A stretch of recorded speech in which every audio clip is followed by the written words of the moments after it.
7 souls, bound by either destiny or a sadistic god, will tread lands afar, challenge great perils, and probably steal some stuff. They are the Misfits of Dawnwood. Chapter 3, The Plague of Waterton City. An alliance joined, destinies united. A new story unravels in the great realm of Leary.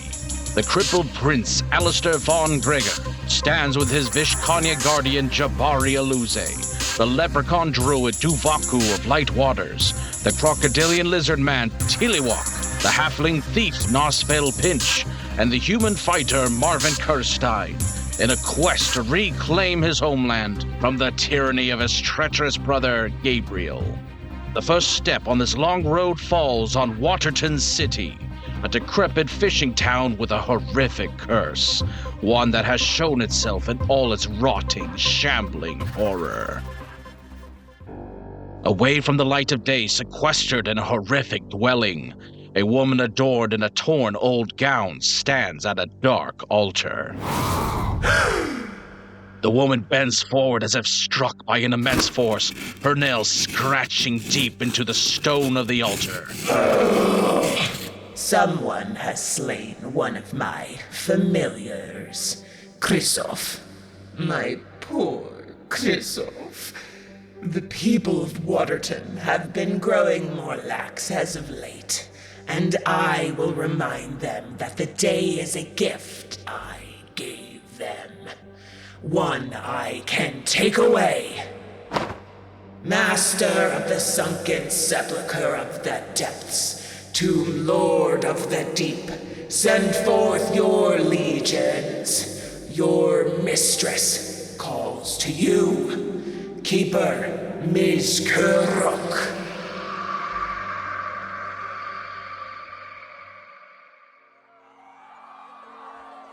Hollus looks out the window to see the streets erupting into chaos. Festering corpses left bloated by their burial at sea now walk among the living, clawing and biting, tearing into the flesh of anyone unfortunate enough to be surrounded. Even the guards with their armor and swords can barely slow the undead advance as they hack the abominations to pieces. It's still daylight. What's going on? Someone bar the door. Hurry! Wait! Our friends are still out there! Well, that's their problem. It's me, Nan. Bar the door! Oh, slow. The wretched scourge of undead. Oh, Tilehuac, arm thyself. Oi, servant girl. Is there a reward for these grave walkers? What? No. I don't think so. Can there be? Fine. Yes. Just do something. For 3 years, I've been saving Marvin's arse. Might as well get paid for it once in a while. Let's kill us some rotters.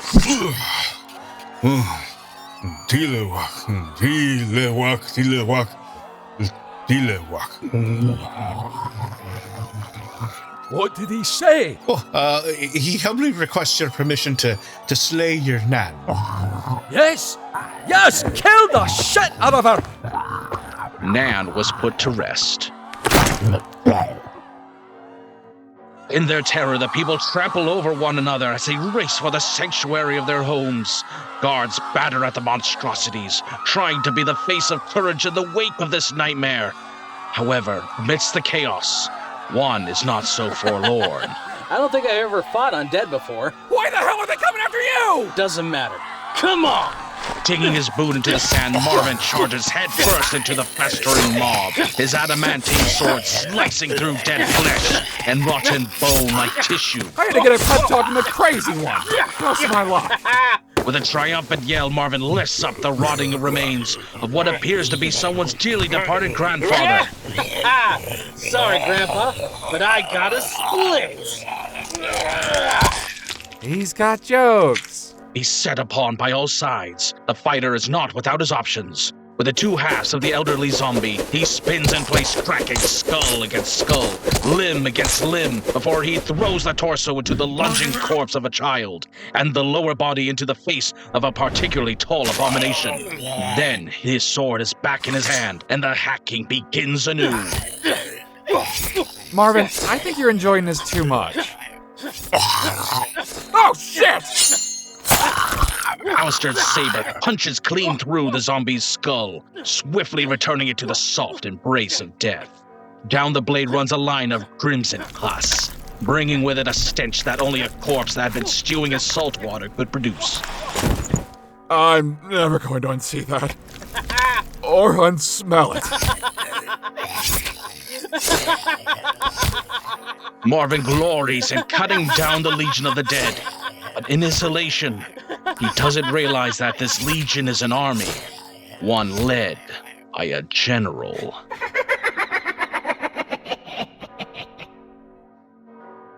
Meanwhile, amidst the chaos gripping the city streets, Shields up! Hold them back! Why is this happening? It's still daytime! Stand your ground, damn it! They breached the right flank! an arc of lightning strikes the encroaching mob, frying scores of undead in an instant. Then, in a blur of motion, the dark-scaled Tilehuac plunges headfirst into the horde, his great axe cleaving through rotting bodies. Who's in charge here? Oh, I guess you are, ma'am. These deaders, they go down easy enough. But there's too damn many. Fall back and funnel them through the narrower passageways and use a phalanx formation to slow their advance. If we can't stop the tide, we can at least delay it while the people take cover. Yes, ma'am! Jabari's orders are put into motion as Tilehuac continues to press the assault. Against his armored hide, the dead scratching nails and biting teeth can only splinter and break.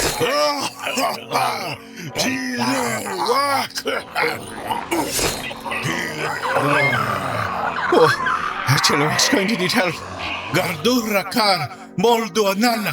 Nubaku's call for one of nature's allies is answered as a giant funnel-web spider skitters from an open portal and plunges its oversized fangs into the nearest zombie. I didn't know you could summon spiders. Don't worry not. She's an ally. She will not harm us. Speaking of allies, where the hell is Nazfel? Nazfel is elsewhere in the city, rushing through the streets, breaking through the mobs of undead, while running along walls and over barricades. Marvin, where are you, mate? Shite! Springing from out of nowhere, a bulbous zombie lunges at the halfling. With a fling of his wrist, Nazfel throws his dagger, and the blade embeds itself into the zombie's neck, an attack that would have killed a living opponent.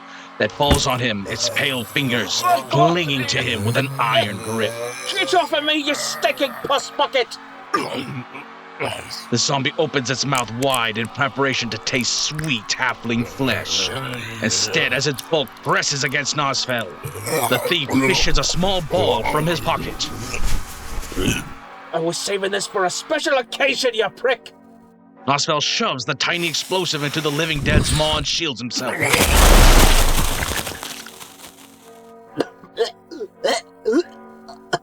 Fight, Marvin. Then a bath. Shrugging off his would-be attacker, Nazfel continues his search for his friend. As he runs off, though, he misses the slight glimmer in the zombie's hollow eye as it lays on the cobblestone, watching him depart. Behind the mindless stare, there dwells a being of far greater intellect. Marvin. Back on the shore, Marvin weaves and slices his way through the mob, surrounded by literal mounds of corpses, while Alistair busies himself with the scant survivors. Not gonna lie, this is kind of disappointing. What were you expecting? I thought zombies would be more of a challenge, but they're just a bunch of dead people. Yes, that's what zombies are. Have you had your fun yet? Can we go back and make sure Jabari and the others are all right? Yeah, you're right. Let's head back.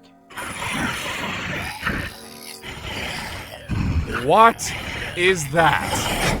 The creature that stands among the undead is a humanoid with the appearance of a goblin shark, its gnarled teeth protruding outwards as it stumbles onto the shore, its webbed claws grabbing and pushing aside the living dead surrounding it. Its eyes protrude from its skull to get a better view of its opponent, the wicked glimmer of intellect sparking in its gaze. City, leave Slayer! To the two men's confusion, the Horde redirects its assault, heading towards the city proper. Looks like we found their boss. You are Slayer Blackwing! Mistress demands your death! Mistress? You have a knack for making friends. Slayer will die! CROVO will die! Become one with Legion! Join the Mistress! Try it. I'll slice you into sashimi. Ah, don't bring sashimi into this! I like sashimi! Mockery! Calumny! Death comes! Its name is Miz'kur'ok! Mis'kur'ok plants its claws into the sand and sends out a pulse of necromantic energy. Marvin hefts his sword in preparation before he notices the sand beginning to ripple and gyrate. He blinks with confusion until his eyes widen with horror. Small white creatures emerge from the beach, crawling over the fallen bodies scattered throughout. Alistair, get off the beach! The men make a break for it. Marvin looks down and sees that each footfall results, and more of the creatures pouring onto his boots. Reanimated sand fleas. He grabs Alistair and hefts the prince over his shoulder as he grits his teeth, feeling the crustacean's tiny pincers biting into the meat of his legs. Damn it! Run! Cower! Fear! Delicious! By the time Marvin lunges onto the boardwalk, his legs are burning from the bites of hundreds of sand fleas. He throws Alistair away from him before he kicks off his trousers. Seeing he is covered in the tiny creatures, with a strong hand he brushes them off, leaving little streams of blood running into his boots. A few particularly adventurous sand fleas are able to escape by burrowing into his flesh. They writhe underneath the surface, causing grotesque bulges under the skin. Shit! Get out of me! Marvin grabs his knife from his pocket and slices open the bulge, ripping the invaders from his limb. Still disappointed? Not now! Feast, servants! Feast and bring glory to the Mistress! A fresh swarm of reanimated sand fleas scurries onto the boardwalk in pursuit. Oh, give us a goddamn break! Fall back. We'll have more options in the city. And more zombies! Better them than these little shits. Go! The two men retreat inland, leaving the beach to be swarmed by the undead legions. Their oceanic general strides onto the boardwalk, its mass of rotting teeth contorting into the closest thing it has to a smile. Meanwhile, the rest of the party do their part in keeping the streets relatively clear so as to allow survivors a chance to escape. The shambling hordes make for easy sport for Tilehuac and Duvaku's giant spider, but the tide of bodies seems never-ending. How many of these bastards did they bury at sea? Oh, must have been long-time tradition. Generation or even... Jabari extends her hand, and a ray of scorching light singes its way through a line of the undead. Tilehuac. Oh, I couldn't agree with you more, big guy. Oh, this is the work of a necromancer, and a rather powerful one at that. Now what? At first, it appears to be some kind of black tar bubbling up from the ground. But as it gains in mass and size, it takes on a feminine form, rising among the horde and facing them with its blank face. Oh no. Oh. Spikes explode from the woman, impaling several surrounding undead. Then one by one, it takes each into its form, breaking down their flesh, sinew, and bone within its body. What is that, Duvaku? Oh, I have only ever read of them, but that is most definitely a lady of calamity. The result of necromancy being mixed with the essence of an ooze. The horde thins as more and more bodies are collected and assimilated. Soon the tar-like body disappears into a grisly amalgamation of rotting corpses, standing 15 feet tall, still resembling the slim physique of a woman. And why does it have to look sexy? Necromancy is the art of turning the beautiful into the grotesque. Fall back, damn damn it! Tilehuac, let's go. We can't beat these odds. Seeing their chances of victory slipping, the three have no choice but to retreat further into the city. Nazfel, meanwhile, is caught between dodging the stampeding footfalls of fleeing citizens and the grasping hands of their undead ancestors. With so much chaos gripping the city, he has no idea where to start looking. That is until a zombie is hurled into the side of a building with enough force to turn its skull into mush. Thank the gods. Spotting a stack of barrels, Nazfel quickly climbs up, allowing him to see his friend cutting down several undead and rescuing the people they were attacking. Alistair's also nearby, trying his best to help shepherd the townsfolk to safety. Escape is impossible! Join the Legion! Succumb! I knew that bastard wasn't far behind. Nazfel now spots the undead lieutenant among the horde. Even worse, the creature comes with even more reinforcements. Marvin! Marvin looks up, seeing his friend. Nazfel? But before the halfling can speak, from above, with wings caked in barnacles and a hide covered with fishing hooks and driftwood shards, a scaveling, also known as a ghoul bat, plunges from the sky towards him. Its sudden appearance takes Nazfel completely by surprise, leaving him exposed as it closes its claws onto his arm. No, Marvin! As the scaveling flies off with Nazfel in its clutches, Marvin hears two words. Kiss, kiss!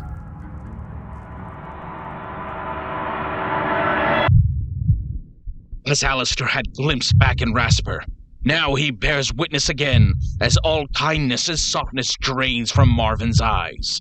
His muscles tighten, his teeth are bared in an animalistic snarl, and his face becomes a mask of howling vengeance. Pulling his knife from his pocket, Marvin flings the blade skywards. The scaveling has no means of defending itself as the blade pierces deep into its brain. With a dying shriek, Beast and Nazfel fall towards the street below. Thankfully, there is a nest of soft, rotting undead bodies to soften the landing. Nazfel. Do not mourn him. You will be joining him. Shut up! Alistair's goal now is to stay close to Marvin, but also avoid the impossibly sharp edge of his adamantine longsword as the brute throws himself deep into the mass of moaning deaders. Keeper Miz'kur'ok rejoices in the man's doomed assault, sending forth a skittering carpet of sand fleas to bring the warrior to his knees. However, the little crabs find themselves unable to pierce the human's taut muscles. It's like his body has become as hard as stone. You and me, fish face. Come on! Keeper Miz'kur'ok realizes its error. It has underestimated the human, dismissing him as much of a threat as the cripple by his side. It is quick to send a signal to his surrounding lieutenants, the Lady of Calamity, the Baron of Doom, the Slithering Horror. However, as Marvin cuts his way ever closer to it, it understands that neither of its elites will be there in time. Your struggle is in vain. Surrender will join battle. Stop saying that! Like a charging bull, he collides hard with Miz'kur'ok, plunging his blade all the way to the hilt inside of the fish creature's torso.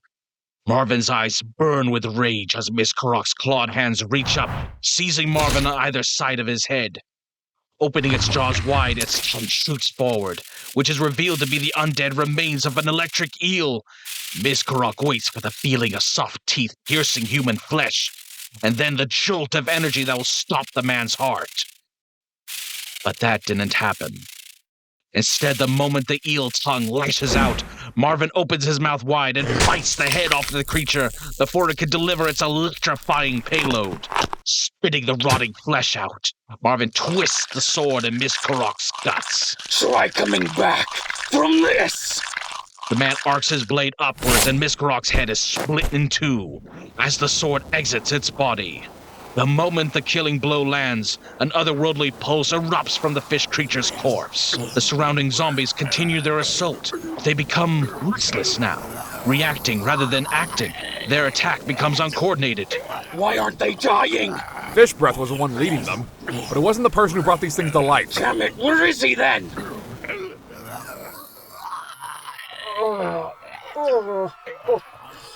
What happened? Tilehuac. Tilehuac. Aye, Tilehuac to you too. We have to go back for Alistair and Marvin. They're... And where in the hells did you run off to? Oh, by me, River. You're alive. Aye, safe and sound. Marvin and Alistair, they... Nazfel's words catch in his throat as the skies darken with rolling thunderclouds, snuffing out the light of day. In the shadows, a black mist permeates, filling the streets and clustering in a spot near the party. Slowly, a lone woman rises from the mist, clad in a billowing black cloak. Underneath, she wears what was once a peasant's gown, with torn fishnet stockings adorning her pale legs. Her hair, a black, unkempt mess, covers her shoulders as her hateful eyes fall on the group. As though called, a crow flutters down onto her arm. Oh, shite. Oh, you are the latest party of heroes these filthy mongrels have chosen to liberate them. How pitiful. Truly, they must be desperate to turn to such a paltry resistance. What drove your companion to slay my familiar? Duvaku, what is this thing? This thing. I see. So they haven't told you everything. What motivation spurred you to take up arms against the plague? No, the only motivation we need is that the Slua are an atrocity that must be cleansed, and we will stop at nothing to... A paladin said something similar as he led his band of crusaders into battle for the sake of Waterton City. He now serves as the Baron of Doom. Later on, a good-hearted witch with an affinity for controlling slimes tried to use her pets to devour the festering tide in its entirety. You saw her just a moment ago as the Lady of Calamity. Then a barbarian took up his axe to present 1,000 heads to his new bride as a gift on their wedding night. They both now walk among the very horde they strove to cull. There is no power in this land that can stand against the plague. Oh, you speak false. If there's no stopping this curse, then why is the horde being unleashed before nightfall? Oh, and Marvin killed a familiar, you say? Oh, so there is a way to stop it. Enough! Perhaps you need to see the power for yourself. Come to my home, little heroes. Come and witness what true terror awaits you and this forsaken city. The witch extends her arms and the shrouding mist surrounds the group. At the same time, a zombie is sent tumbling through the air as Marvin and Alistair cut their way through the street, just in time to see what is happening. The necromancer, spotting the two, smiles widely. Come to the house in the woods, to the west. Come face Lazarine of the Crows if you so dare. No! Nazfel! You got this, Marvin! Keep Alistair safe! Without another word, the mist blankets the group. By the time Marvin and Alistair reach the spot, it dissipates, leaving the two men alone, surrounded by the listless mob of undead. No! You must have really messed up if a witch is literally inviting us to her home. Or she must be really somber. Why do you say that? That's the only reason I can think of. For someone to invite death into their home. With the plague consuming the city, the two men are forced to flee, running full speed into the woods lining the outskirts of Waterton. Marvin's rage subsides in the meantime, but his sprint still leaves Alistair desperately trying to catch up.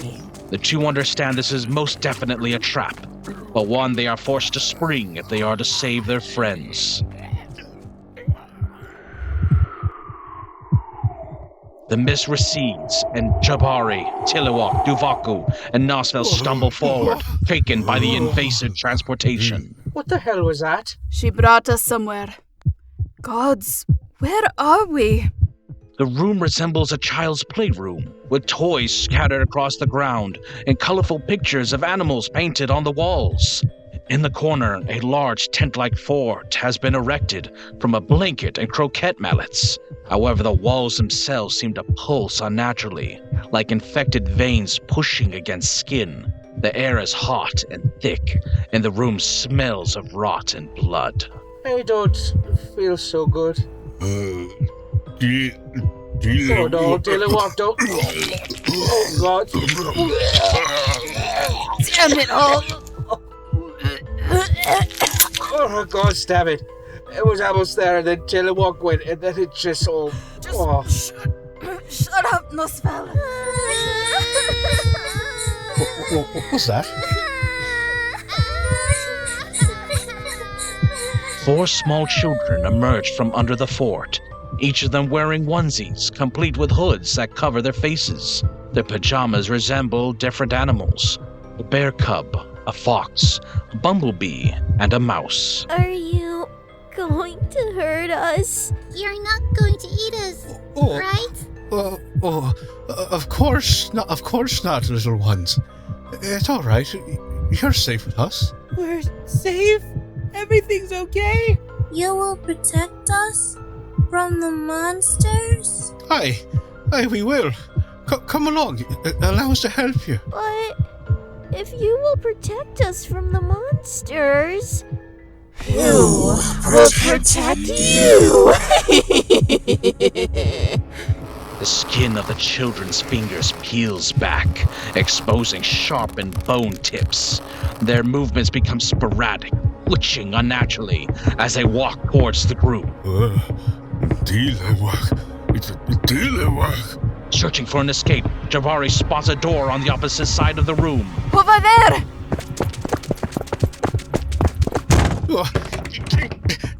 It's locked. Not for long. Stand aside. Don't be afraid. We can restore you. Adorable, fun-loving, beautiful, playful, little children. What's taking so long? This lock isn't natural. It's like I'm picking through cartilage. Why did we leave? You said you would protect us. You said you would protect us from the monsters. Tilehuac. The lizard will make for a fun, stuffed animal. We just need to skin him first. Tilehuac brandishes his great axe and takes a swing at the fox child. With unnatural speed, she contorts her spine backwards as she leaps away. In response, the bear cub lashes out with his claws, but Tilehuac's tail is already swinging towards him, knocking the child away. Though he crashes to the ground, every bone in his body shatters on impact. Tilehuac then watches in horror as the child rises again, its bones snapping back into place one by one. Detecting the violence to come, the bumblebee and the mouse lunge at the lizard man, who cuts them in two with a single swing of his sword. Bisected, the 2 children tumble to the ground, only for their bodies to slither across the floor to reattach. Tilehuac. Nazfel, the door! Give me a moment. Tilehuac doesn't have a moment. Could you or Duvaku cast a spell or something? I have to ration what magic I have. We don't know how long we'll be here.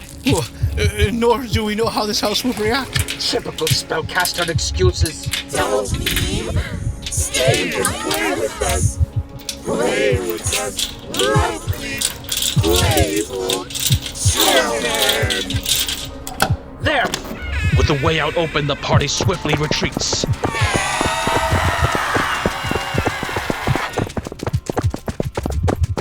Slamming the door behind them, Tilehuac feels 4 bodies pounding on the other side, with the hiss of their bony claws scratching frantically at the barrier between them and their playthings. Oh, by the river. Oh, the horror. You spoke too soon, Duvaku.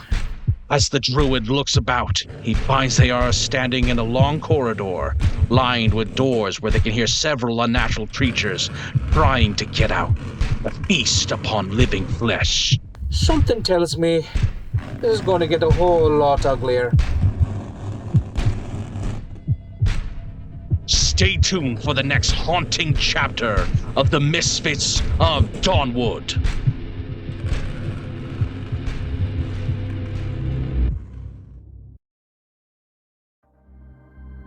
And so ends the Misfits Revivified project. This, well, let's just say this was something that I was really, really excited to do. It was always one of those ideas that I had sitting in the back of my head, and being able to actually bring this to life, to be able to revamp the original 3 episodes of Misfits of Dawnwood, it's been such an honor and a pleasure to work with basically everybody who's associated themselves with this. Speaking of which, I would like to do the per usual end episode shoutouts, beginning with RYDER, who provided the voice of Jabari Iluze, Dylan Duck as Alistair Von Gregor, BALCAZAURUS playing Duvaku of Lightwaters and Tilehuac, Vondra O as Lazarine of the Crows, Scott WELNOSKY playing Hollus the Barkeep, Shannon Velasco as Greta, GAUTHIER HORBER as Keeper Miz'kur'ok, Kate Venturnia as Miss Fox of the Playful Children, along with her little siblings, JAIMY VAN ES, who played Bumble, Stephen COLETTI, who played Mouseworth, and Micah Abigail Ramos as Cubby. Jennifer HEIDT-MOORE also played Waterton Guard number 1, Troy J.K. played Waterton Guard number 2, and Alex H.H. played Waterton Guard number 3. Like I said, I am just so humbled to be able to work with not just this cast, but the cast that helped bring the Revivified project to life, helped Misfits of Dawnwood to life. I really want to thank every single one of you for participating in this. I mean, I hope I get to work with every single one of you in the future. I mean, there's always another casting call when it comes to our show, so keep your eyes peeled. And for everyone else, we will continue, we as in Bat the Dragons Radio, will continue to support voice actors, great and small. So tune in here to Bat the Dragons Radio here on YouTube. You can even catch us over on Spotify, and maybe even check out some of our social media accounts. We're over on Blue Sky, we're on Twitter. We're trying to get together a Patreon, so let's see if we can get that going. So anyways, now that the story has been brought full circle, let us go to the future for Misfits of Dawnwood and Path of Dragons Radio. Stay tuned, folks. Have a great one, everybody.